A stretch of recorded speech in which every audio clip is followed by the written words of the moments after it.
পুলিশকে মোটা টাকা বকশিশ দিয়ে বিপাকে পড়েছেন ফরাসি ফুটবলার কিলিয়ান এমবাপ্পে। বকশিশের ওই 1,80,300 ইউরো নিয়ে তদন্তের মুখে পড়েছেন 5 জন পুলিশ কর্মকর্তাও। এর পেছনে কি আছে তা খুঁজে বের করতে ব্যাপক তৎপর ফ্রান্স প্রশাসন। নানান মহলে চলছে আলোচনা সমালোচনা।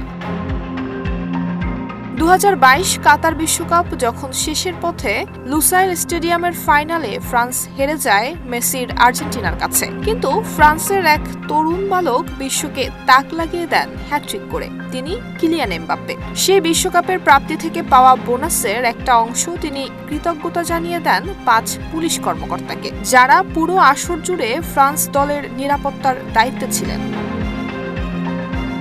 4 জনকে 30,000 ইউরো করে, আর যিনি ছিলেন কমান্ডার তার হাতে তুলে দেন পুরো 60,300 ইউরো। সব মিলিয়ে 1,80,000 ইউরো পেয়ে মুগ্ধ হন নিরাপত্তারক্ষীরা।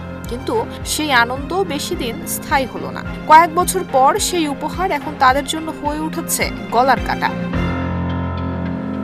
ফ্রান্সের অর্থনৈতিক লেনদেন নজরদারি সংস্থা ট্র্যাকফিন সম্প্রতি একটি প্রতিবেদনে জানিয়েছে, মোনাকোর একটি ব্যাংক অ্যাকাউন্ট থেকে পুলিশ সদস্যদের ব্যাংক অ্যাকাউন্টে ঢোকা এই অর্থ তাদের চোখে পড়েছে অস্বাভাবিক লেনদেন হিসেবে। তদন্তে নেমেছে ফরাসি পুলিশ মহাপরিদর্শকের দপ্তর IGPN। তারা খতিয়ে দেখছে এই টাকাগুলো কিভাবে দেয়া হয়েছিল, কর কর্তৃপক্ষের কাছে আদৌ হিসাব দেখানো হয়েছিল কিনা, কিংবা এর পেছনে অন্য কোনো কারণ লুকিয়ে আছে কিনা।